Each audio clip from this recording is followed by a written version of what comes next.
All right, so this video is all about Stacia and Nate on the latest episode of Married at First Sight.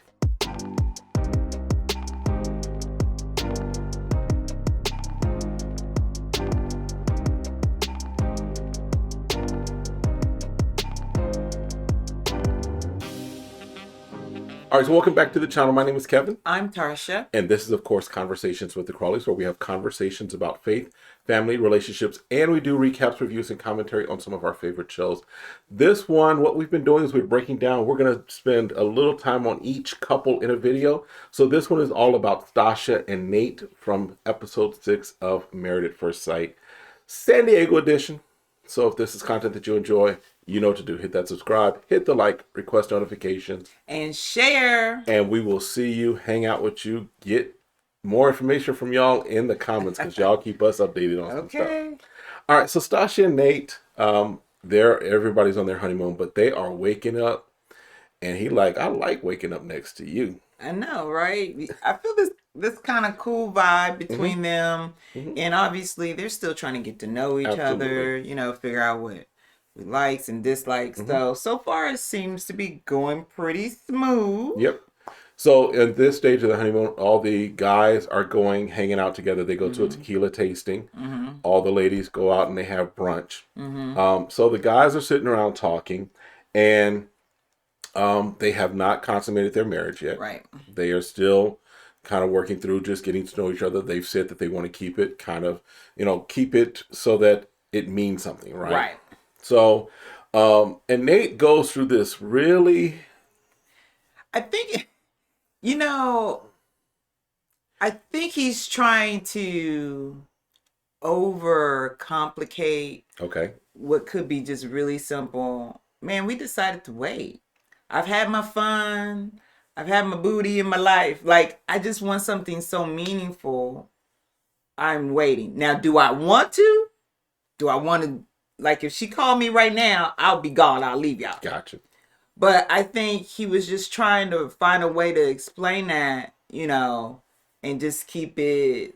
But he just went it just went too far. So can we keep it real? I think he's basically saying and trying to repeat what she said to him. Oh. I think that he's kind of like, yeah, I want to. And she's like, no, she's giving the reasoning because it didn't sound authentic for him. It sounded like he was parroting things that he's heard or making it up as he went along. So I think he was really just kind of repeating what Stacia said. And in a good way, I'll give him credit for that, because if that is the case, he's covering his wife. He's not making her out to be the villain, right? Right. Like, I want to, but she ain't ready yet. Right. Right. So I think that's what it was. Miguel was like, why are you making it so complicated? Because Nate says it's complicated. And Miguel is like, I don't understand why you saying it's complicated. It's not that complicated. And Miguel doesn't buy it, thinks that they've already had sex. Right. And that he's not being genuine. But sometimes Miguel, his overintelligence, him overthinking it. Overanalyzing. Because your point is a very valid point. That's why it doesn't seem like his own words or the way he would put it. But I think he should have... That's why I'm saying that Nate should have just took it from his perspective. Instead of, like, if you're saying it, that he got that from his wife. Because that's what a husband really does. They cover for their spouse. They're not trying to make them out of the villain. Like, oh my gosh, you don't want to give it up. And... Because that happened when you're married, too. It does. So I appreciate Nate's approach. Yes. So far, just the way he's responding, I think he is really trying to be genuine. I think so. So on the other side of the beach or whatever, the ladies are talking, and Stacia is basically, she lets the ladies know that they are doing some water conservation, as we've seen. Right. But she says that they're finding other intimate ways other than just sex. Right. So they're at least on the same page in front of everybody else.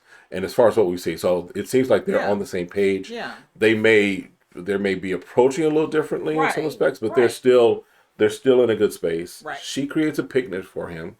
Yeah. But then they get attacked by bugs. I thought he was going to scream Yeah, a couple octaves. Because he started out strong, and then he was like, woo, yeah. You know, but granted, I understand with bugs. I'm not excited about, you know, being outside for long periods of time where bugs or animals can get in my food. Exactly. So, but we're not picnic people. no.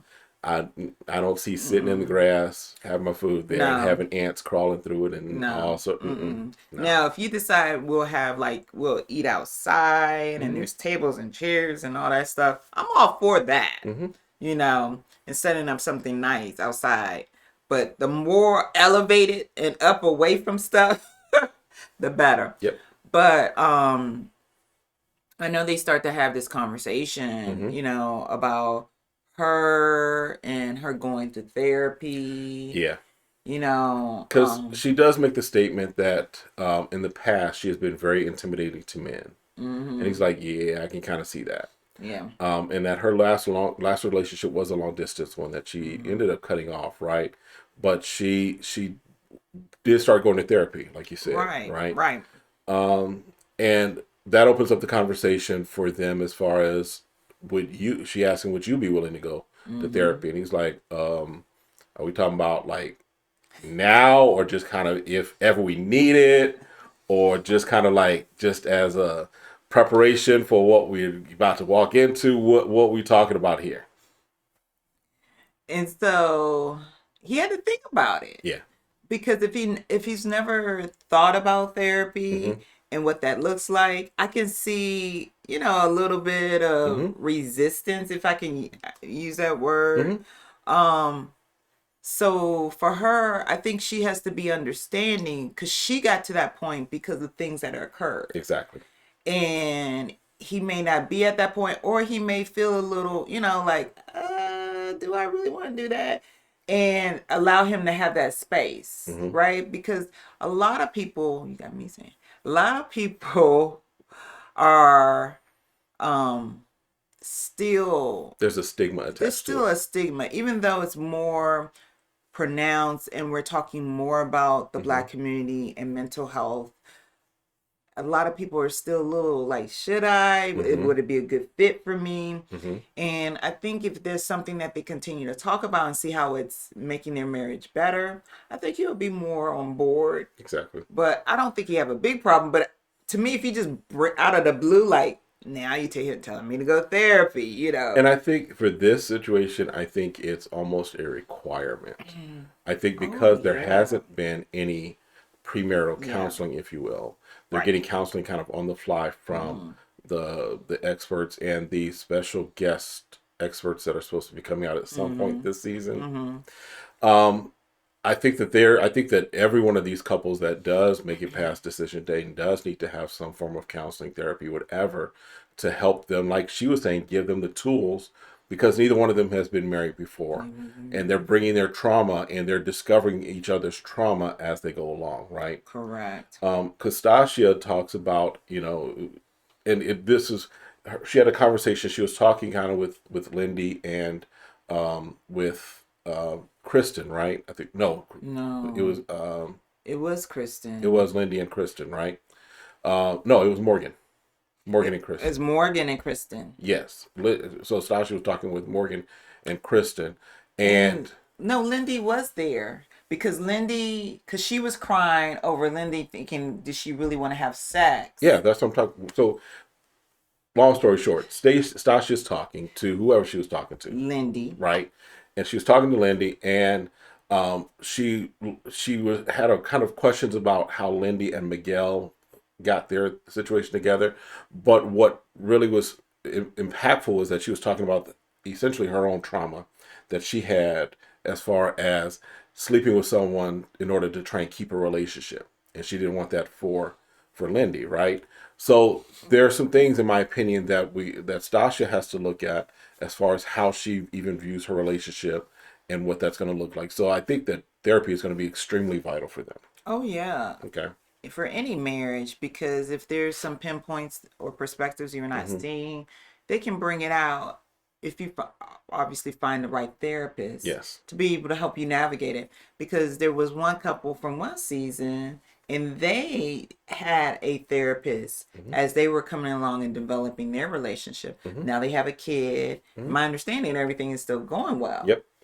Can't think of the black couple's name, but you know what I'm talking about. I know you're talking about, yeah. Greg and I forgot her name. Forgot her name. But they're a great couple. But then Lindy brings up to Stacia about Nate and like, okay, is Nate being authentic because he's basically live streaming everything? And she's like, is that a concern for you? And Stacia's like, yeah, it's a little concerning. But he's just being his authentic self. Because now we're in that age of Instagram and everything, and people oversharing parts of their life. And if he has a lot of followers. But in theory, during the filming of this, they're supposed to be kind of social media adverse because they don't want it leaking out what's going on, right? But Stacia does say that she... in her own mind, she kind of questions why he's here and what are his intentions. But she also says that she's going to find out, right? Right. Because I hear that, but at the same time, I feel like the things he is saying to her are genuine. Yeah, I think the issue, I think, for them is that she maybe wants him to be more present. Okay, that makes because sense. if yes, because I know for us, even though we're trying to upgrade our content creation, things of that nature, we work to make sure that we're still connected with each other. So when we go out to dinner or we do different things, it's like, yeah, it might make great content, but it's our time. So we want to make sure that we're focused on each other. So it's balance. There is balance that has to be found, right? And it's early, so they need to find that balance, right? They're still, they basically meet with all the couples. Nate is concerned that Stacia will return to her work mode, how she operates being a boss that she is, right? And we find out that Stacia is building a house. Yeah. And she's like, all right, Nate, you can come live here.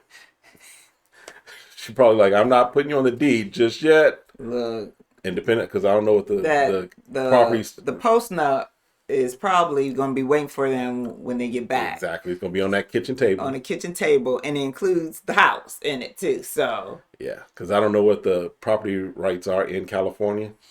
Oh yeah, the property rights in California, I can tell you, it's common law. Okay.